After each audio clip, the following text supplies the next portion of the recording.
There's just only one little thing I need you to do, Bob. What's that? Kill somebody. Okay.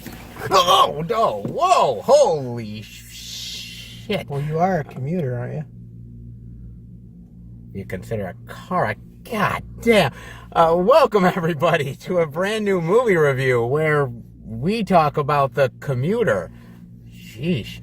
And there's a little thing I have to point out on this. Okay, what? Wasn't it recently? What was it? A couple months ago, maybe a year ago? Didn't Liam Neeson say he was going to quit acting? He said that no, he didn't say he was going to quit acting. What he said was that basically, I think he was going to do like one more action type movie, which is this one, and then basically he's done with action films at this point. Sure.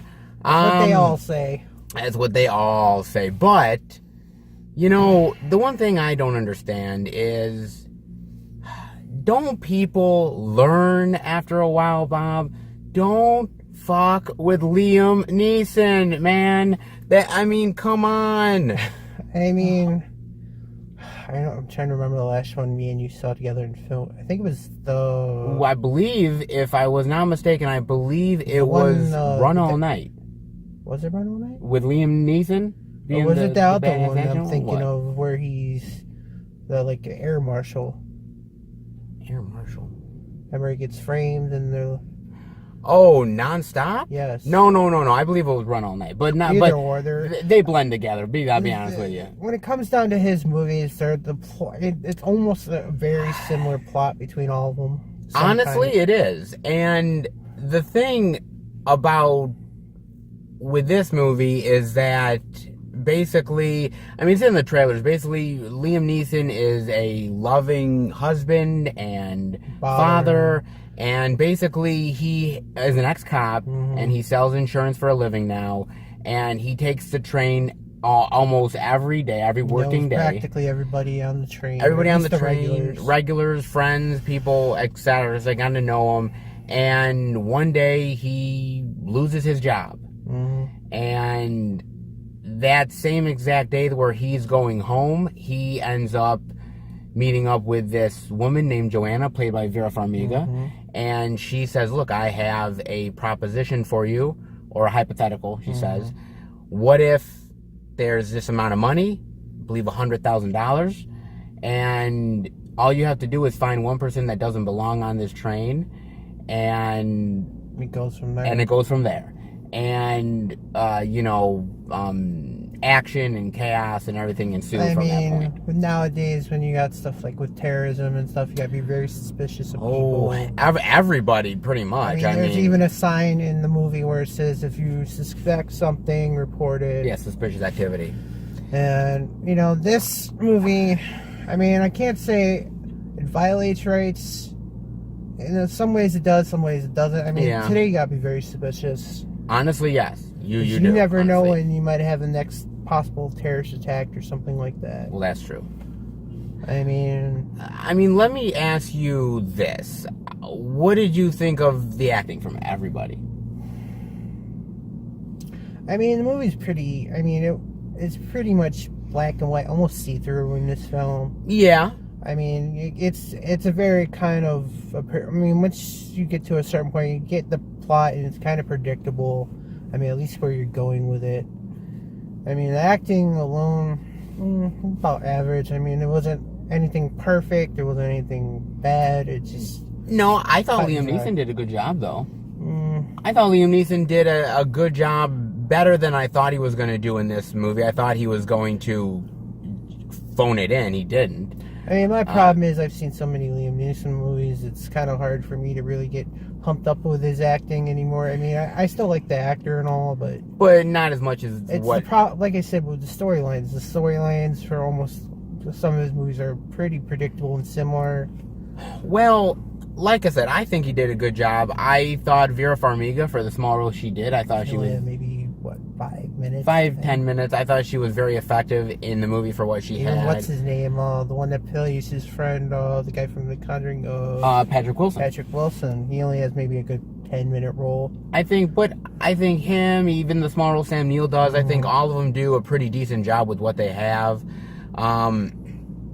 You know, it's not blow you away acting, but it's not like terrible. Even the part where he's looking for the person, it's like, for all they know, he could be this person. He's like running back and forth on the train like 200 times, looking for somebody. And like, don't they find that kind of suspicious? This guy's running around like crazy. I mean, he's running around like crazy. He's just, you know, asking random questions, checking people's tickets. He's just like, how often do you come to this train? You know, some basic stuff like that. I'm like, if I had a person ask, some random person I don't even know asking me stuff, I'm like that. Like this guy's suspicious. What? I will say this. Like I said, I think the acting is pretty decent. I think the action. Really, you didn't like the action that much? I'm sorry to say, but I mean, the opposite characters other than Liam Neeson, I thought they were pulling off the action parts. But when it comes to him, I mean, I understand he's getting up there in age, but I don't think he can pull it off like he used to. I mean, I will say this much. You know, he's not playing a, you know, I've got a certain set of skills guy. I mean, he's not playing he hasn't that. had a certain set of skills in a while. Yeah, I mean, he's not playing that dude. He's playing somebody who's just a regular guy who used to be a cop. So I'm not expecting him to... I expect him to have, you know, he still had some of his training left from when he was a cop, but... Yeah, I mean, I do agree with you. I think the action is... okay, I think I liked it a little bit better than you, but I could see where you're coming from and the idea that they have to kind of shoot around Liam Neeson a little bit. God, man, he was getting beaten to a pulp half the time. I'm like, he was definitely getting beaten to a bloody pulp. There's one thing I really call BS, and if you don't say it, I'm gonna be surprised. What? There's a part where they have to separate the train, and he does this like impossible leap. Oh, yes. Okay. I'm calling BS. There's no way a guy his age should be able to pull off a leap like that. I mean, I'm not gonna lie. I've got a bad knee, and I can't even. I could be an Olympic runner, and there's no way in hell I'd make that leap, especially on a train going that fast. I mean, that's a good point. I mean, convenience factors, and I will say, the more the movie went on, especially towards the end of the movie, there was a lot of convenience factors, and I will say this, not spoiling anything, but one of the people that ends up being the bad guy, I did see it coming. I did see it coming a mile away. Predictable, you know. I mean... I would have done like a mystery thing where he's like, they manipulated him to do all this stuff to make him turn out to be the bad guy, you know? That's what they were kind of going for. I mean, they were, but... Like, oh no, he's a hero. He did all this, you know, blah, blah, blah. I'm like... It's kind of tough because, look, at the end of the day, this is a very average sort of action or sort of thriller kind of movie. I mean, and the thing about this movie is directed by Collet-serra or something.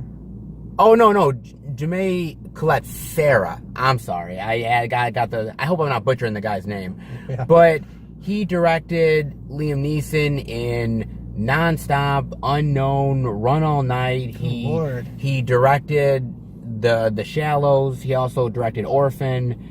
He's he's definitely a working sort of director. Mind you, a lot of those movies I don't mind. I think they're pretty decent. I mean, it's just like I said, some of these Liam Neeson movies, I feel like he's running out of the suspense and the thunder they used to have with these films. I mean, I will say this, Bob. I will say this. That first Taken came out of nowhere. No one was ever expecting it, and it was an amazing film.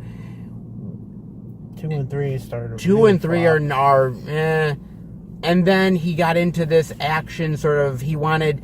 I don't know whether he wanted to, but people were making him out to sort of be the next Charles Bronson, I guess, if you really did sort of think about it. That's a real hard thing to say, because Charles Bronson, even though he was an old, you know, he was pretty old when he was doing those films, he kicked ass in those films. He pulled it off, right? I mean, and I'm not saying that Liam Neeson hasn't pulled it off to a certain extent, but I don't think any of these movies have come close to what the first Taken was. No. I mean, I don't know whether you agree or disagree, but I mean, that's what I think. I mean, back in the day, I had no problem with Liam Neeson's movies. I mean, he pulled them out of the ballpark no matter what role he was in. And let me also say this. You know, he didn't just start doing action with Taken. No. We remember him from Darkman, for Christ's sake. Oh God. I mean, that was a long time ago. Exactly. I mean, so what I'm saying is that he's not exactly new to sort of action movies exactly. I think it is for somebody who does action for so long. After a while, they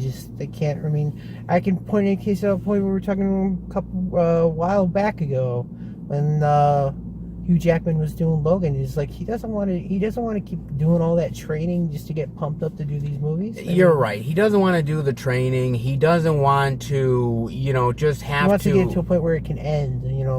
Exactly, and I think maybe we have to give Liam Neeson, some credit because at least he's trying to go out with at least a decent bang. He's trying to. He's trying to say, look, I don't really want to do any more of these. This is the last one that I'm doing. And I have to at least appreciate that he understands that, you know what, I've got to stop doing these. Yeah. And, I'd love to see him do, like, maybe even a sci-fi thriller movie or something like that. I'd be up for it. I mean, he doesn't have to do the major action. Maybe do a couple things with, like, shooting a gun or something like that. But these type of roles that he gets now, these type of stuff, you're right, they do need to end. They do need to sort of stop. He's still in decent shape for a guy his age, but these long out action scenes, I don't think he can pull them off like he used to. No, well, it's the same thing as sort of like as I pointed out when we did the review for The Hitman's Bodyguard. Yep. You have someone like Samuel Jackson who's just up there in age now where, like, the way you cut an action scene, you have to cut around him. When they were doing his action scene, he was doing, like, shit like this. Yes, you gotta cut around certain situations. The guy's, like, what, in his 70s now? Samuel Jackson? Yes. No, late 60s? I think late 60s. I don't think he's in his 70s. The guy's still a good actor. I like him. Just same with Liam Neeson. I'm like, these guys are good actors, but they can't do the action like they used to. No, and it's better to leave it to the younger guys to do that stuff more than them. But they're few and thin. Compared to the old school. Very old school, yeah. The new school isn't as good as the old school, but I do appreciate people like Liam Neeson trying to do these type of roles, but it doesn't exactly always work in their favor, and some of the movies haven't always been great. Even though I've enjoyed most of these action movies that he's done, I can't say that they're like the greatest things I've ever seen. No. Like you said, the problem with the action movies is they're hard to do, especially when you get a more senior actor. More actors, more experience, has been doing it for a long time. Yeah. I will say this. I think the movie is well made. It's competent. The directing is good. The acting, I think, is decent. The action is okay. As far as, like, the mystery aspect to it of who the passenger is and everything, I think we got it better in the trailer. I actually did like it in the movie, and I didn't figure out who it was until they ended up saying who it was. I gave him a different answer than I thought I was expecting, like who the person that you'd be looking for is. Yeah. But because of that answer, I found out who the main bad guy was. Or at least so it's sort of a twist answer I gave to that one. So you found out, but we didn't find out who the actual person was. Who was the person? You get a line from that person, which you figure out earlier in the beginning of the film. Yeah, but I didn't figure it out, so I thought that part was effective. Overall, it's just an okay movie for a January release. Nothing really outstanding, but if you have like a rainy afternoon or like today nice, or something, rainy, foggy, a nice afternoon. Foggy day, and want to go see a okay Liam Neeson actioner flick, then go ahead. But you can't. It's better than some of the stuff that we saw last year. This is true, and it is better than some of that stuff, but it still is just okay at best. Let me ask you this: do you, out of the the nonstop, the unknown, Run All Night, the Takens, this movie, is this movie sort of one of the better ones or one of the least better ones? Which? I'd have to say, let's it's almost on average for most of them. Yeah. I think the non-stop one was slightly better, and I didn't hate the movie. I just didn't find it interesting. You know, it was like borderline for me. Same with this one. Yeah, I mean, this one is sort of. I think this is a better film than a Non-Stop. I do think it's a better film than Unknown. I think it's a little bit better than Run All Night. At least I thought. I think so. Well, it also depends on who you have acting in there with. Well, this is true. When you have solid people acting with you, I think it helps. I will say this: nothing will ever beat what Taken was. And still is to this day. First one, not the first one, not the other one. Not the 2 and 3. No, I'm waiting for him to make Taken 4. I have a certain set of skills. This time would be for the kindergartners. Oh, wait a minute. Wait a minute. We got Kindergarten Cop with Arnold Schwarzenegger. We got Kindergarten Cop 2 with my man Dolph. How about Kindergarten Cop 3? This time he's training his own grandkid. With Liam Neeson. I'd like that one. You take a little plastic spoon. We'll teach you how to make a little C4 bomb out of it. You know what? It's just an okay at best movie. But, I mean, what are your final thoughts and grade rating on pretty much The Commuter? Over anything I could. I mean, everything, for me, the storyline was kind of bland. I mean, it was kind of borderline. I mean, the only thing that really got me was finding out who the person was he was looking for. There's a ton of convenience factors, especially for the end. He has that major part where he loses his job. He finds another one at the end. I'm like, come on, nobody's that lucky. Overall, I'd have to give this movie probably. For the second movie of 2018, I have to give it probably a C+. A C+? Okay. I mean, it's been. I could see, like I said, I've seen worse. I've seen better. I mean, that's fair. I will say for me that, it's just an okay movie. I thought the action was, okay to decent at best. I still enjoyed the acting from Liam Neeson and everybody involved. The directing is competent. Everything's pretty competent. It's one of the better action movies that he's done. I don't think that the other ones light the world on fire. Neither does this one, but it's just pretty decent. I'll also give it a C+. So we're actually right on the same line, and hopefully. So far, it hasn't been for the first month of 2018. It hasn't been bad for films. But average. About average at best, and there's way more to come here. But I hope this is the last of these movies from Liam Neeson. I'm hoping he goes on to do. He'll do the next Pirates of the Caribbean movie. He'll be the next bad guy that they can fight. Oh God, please don't wish that upon that man, please. Oh God, it's so terrible. They always got planned for sequels, so we'll do Taken 16. Leave everyone foot in the grave. That's so terrible. All right, well, that'll do it for the review. Hope you guys enjoyed it. If you did, definitely give it a thumbs up, and we will be back next time for another movie review. Yeah, How about you just do this one little thing? For $100,000, he'd definitely do it. Of course I would. I love me the money. I'm Jewish, for Christ's sake. Oh, Lord. All right. See you later, guys.